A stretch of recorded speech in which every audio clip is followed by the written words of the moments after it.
bonjour. J'espère que tout le monde va bien par la grâce divine. Voilà, je m'appelle Ormélie Mileba, ou Mileba Ormélie. Je fais cette vidéo pour dire à quelqu'un que il s'appelle comment cet homme? Joseph, on sait que c'est lui qui disait. Moi, je ne sais pas, tu dors, tu es en famille, vous êtes entre frères, sœurs. Tu dors, tu te réveilles, tu fais un rêve. Tu te lèves. Est-ce que le rêve n'est pas fait pour raconter? Est-ce que le rêve n'est pas fait pour exposer ce que tu as vu? Pour dire ce que tu as vu? Moi, je crois que Joseph, lui, il faisait bien, il faisait ce qui était bien. Il était fidèle, en fait. Joseph était fidèle dans son amitié envers ses frères. C'est pour cela qu'il ne gagnait pas la force de chiudere la bocca per dire qualcosa. Pour cela, Joseph, il n'avait pas la force de fermer la bouche pour ne pas dire, raconter son rêve à ses frères, parce qu'il savait que c'était ses frères. La Bible dit que ce sont ses frères. Joseph n'allait pas raconter à ses amis, à son ami ou à son amante. Non, mais dans sa famille, c'est les enfants de son père. Est-ce que Joseph ne faisait pas bien?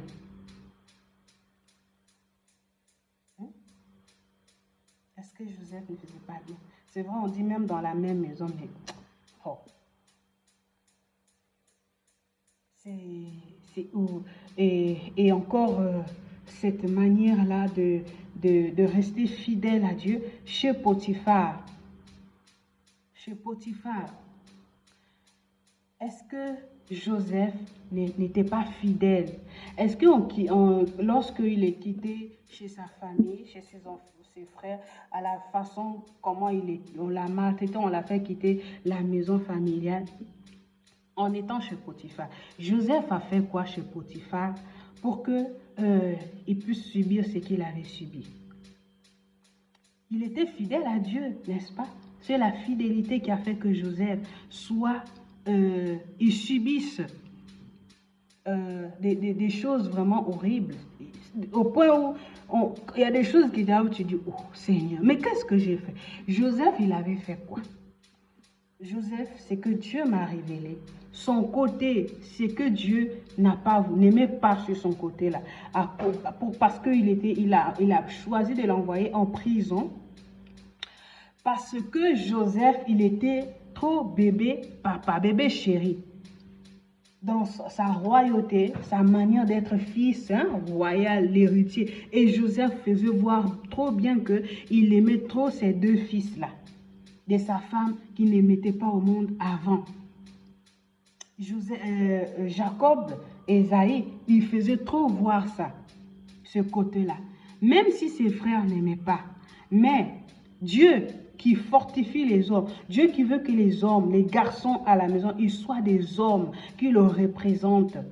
Il les choisissent comme il a choisi David, par exemple. Ou qu'ils disent, bon, voici l'homme que j'ai trouvé selon mon cœur. Ou bien, voici l'homme qui va hériter mon royaume, mon trône. Parce que j'ai mon paradis, il est tellement immense, je vais profiter de mon paradis. Parce que Dieu va aussi profiter de son paradis. Parce qu'il s'occupe, il se charge trop de nous. Voilà, l'éternel Dieu des armées. Tout le temps, l'éternel Dieu des armées. C'est Dieu qui combat. Mais il a quel temps? Il ne profite pas de son royaume. Donc, Joseph, il était fidèle. Joseph, c'était la fidélité envers soi, envers lui-même, son cœur. Il savait que son père avait un Dieu véritable. Voilà, le consolateur, celui qui rassure à tout ami qui est fidèle à l'amitié. Joseph, il a commencé ça dans la maison famille, chez son père. Et il allait chez Potiphar. Il soutenait l'abstinence. La Bible ne dit pas que Joseph, il n'a pas... Joseph, il a été tenté, voilà, physiquement. Physiquement. Il a été tenté physiquement par la femme de son patron. Wanoa, donc comme ça. La femme de son patron vient. Mais c'est comment? et tout ça là.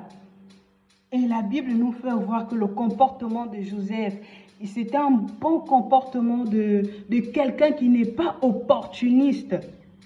Il n'avait pas des intentions, des opportunités. Il ne faisait pas voir qu'il était un opportuniste, que bon, là, si je fais ça, le Père m'a déjà donné ça. Mais il manque encore.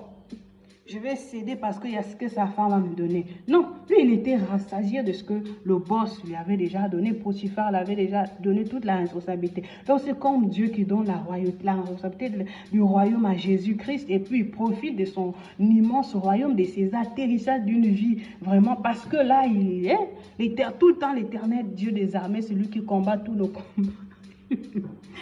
Le boss même. Alléluia.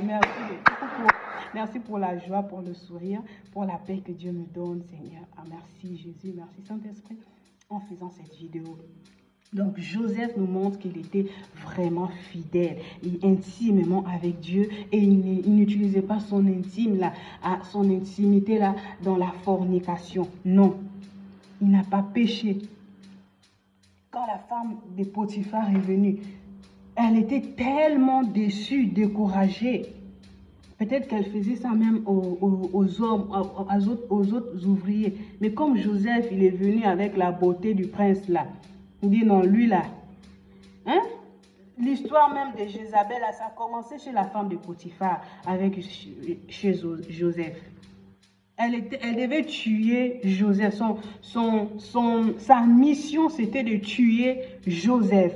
Pas à la manière de Potiphar, il saura, il va tuer, il va égorger. Ça pouvait aussi arriver.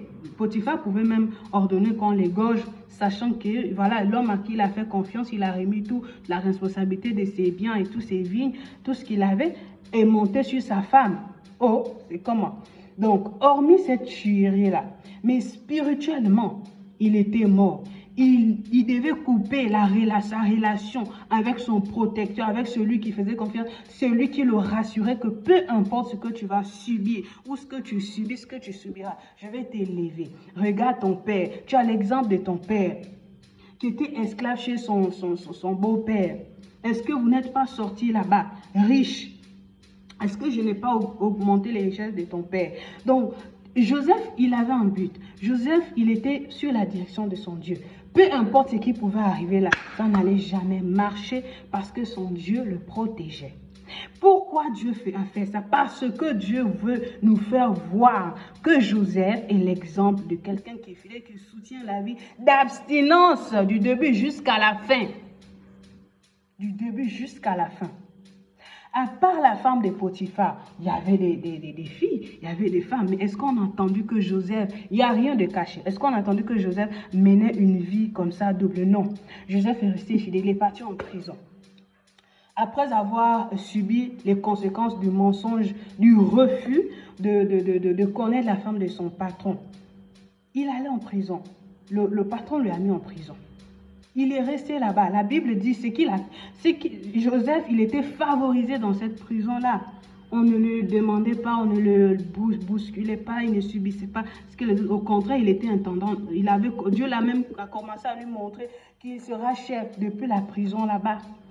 Même après avoir dit aux travailleurs, aux prisonniers, à l'un des prisonniers du pharaon, qu'il avait envoyé parce que voilà, ils avaient fait des manigances, après avoir expliqué les rêves, il a dit à l'autre, souviens-toi de moi, lorsque tu vas reprendre tes fonctions chez ton patron, chez ton roi, souviens-toi de moi. Là encore, Dieu, il regarde, il dit, mais toi, tu me sous-estimes ou quoi? Tu vas encore rester un bon temps là.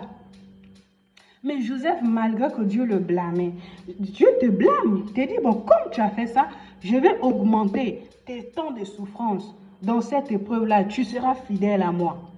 Mais Joseph, est-ce qu'il s'est fâché contre Dieu pour dire, bon, je m'en fous, si je paie, je vais demander pardon? Non, il a été fidèle à Dieu, il a reconnu, il a été fortifié. Le souci de Joseph et Dieu, ce n'était pas le même souci que ses frères qui étaient jaloux de lui, que la femme de Potiphar. Voilà, le seul souci de Dieu avec Joseph, c'était que Joseph était trop bébé gâté. Il était trop prince. En tant que Joseph, c'est quelqu'un que Dieu devait prendre pour exemple aujourd'hui sur l'humanité, comme son fils Jésus-Christ.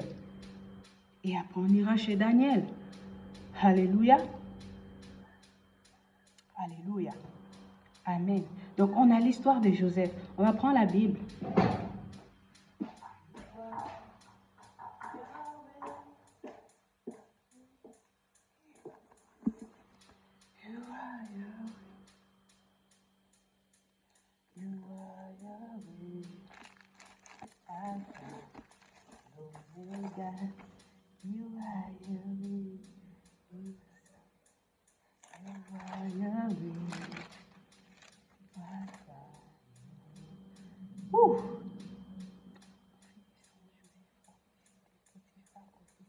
Voilà, nous sommes dans Genèse 39, verset 1. On fit descendre Joseph en Égypte et Potiphar, officier de Pharaon, chef des gardes égyptiens, l'acheta des Ismaélites, qu'il y avait fait descendre. L'Éternel fut avec lui et la prospérité l'accompagna. La prospérité l'accompagne. Donc la Bible dit ici quoi? Oh my God, oh mon Dieu. You are Yahweh, Alpha. Donc, le verset 2 dit, le verset 2 de Genèse 39 dit, l'Éternel fut avec lui et la prospérité l'accompagna. Donc, la prospérité, Joseph, peu importe comment il a quitté la maison familiale, comment la prospérité, il était toujours prospère. Donc, dans nos épreuves là, difficiles, la prospérité nous accompagne. Nous sommes dans Genèse 39, verset 1, verset 2. La prospérité l'accompagna. Il habitait dans la maison de son maître l'Égyptien, donc Potiphar. Son maître vit que l'Éternel était avec lui. Donc, ta vie témoigne. Ce que tu vis, on t'a vendu, je ne sais pas comment ça s'est fait, on t'a envoyé en mariage avec beaucoup de millions, une dot qui a coûté la somme d'argent. Qui motive à cette famille-là de te maltraiter. Mais toi, avec ton Dieu, tu restes fidèle. La prospérité, même si ces gens-là montrent qu'ils sont trop forts. On dit bien le camp de l'ennemi. Tes ennemis montrent qu'ils sont forts. Mais ils savent que quand ils se réunissent, ton Dieu est glorifié. Mais sans pourtant que tu ne saches. Mais ils ne vont pas te faire savoir ça devant toi, que le Dieu que tu as là, il est important. Ils vont toujours montrer leur caractère des animaux, leur caractère de montrer que non, eux, ils sont plus forts. Mais au final, la vérité finit par se savoir. Alléluia. Donc, voilà l'histoire de David, de Joseph. À partir de Genèse 39, on peut déjà savoir quelque chose sur l'abstinence. L'abstinence, ce qui a fait que Joseph ne puisse pas céder aux avances de la femme de Potiphar, c'était sa vie d'abstinence, pas autre chose. La vie d'abstinence, s'abstenir, tu honores Dieu. Combien de fois tu as blessé Dieu? Combien de fois tu as péché? Combien de fois ça a été? Par exemple, moi, Mileba, combien de fois tu as blessé Dieu en étant longtemps, 10 ans dans une relation, futur mariage ou concubinage, qui a combattu ta vie spirituelle. Mileba, c'est moi. Mileba, c'est moi. Ornélie Mileba, c'est moi. Donc voilà, c'est ce qui a fait que Joseph demeure fidèle face aux choses. Il a dit bien que tu es la femme de mon patron. Oui, il y a ça. Et non. Oh, Saint-Esprit, je n'ai pas envie d'encourager, de motiver quelqu'un à dire que bon, voilà. L'abstinence. L'abstinence, parce que nous sommes l'exemple de Jésus. Nous devons être purs, saints. Le Saint-Esprit est saint. Saint, saint, saint, 3 fois saint. Alléluia, amen. Nous lisons la Bible dans Genèse 39 pour l'histoire de Joseph à partir de chez le Potiphar jusqu'à Alléluia. Et je vous bénis avec une vie d'abstinence, quels que soient les millions. Quels que soient les millions dans la relation dans laquelle vous êtes, ça vous éloigne de Dieu, ça fait fuir le Saint-Esprit sur vous. Et attention, si tu n'es pas celui que Dieu a dit ou celle que Dieu a dit que malgré ça, elle est sauvée, il est sauvé, tu iras en enfer. Alléluia. Et la seule chose qui nous amène au paradis, c'est qu'on choisit l'abstinence. Amen.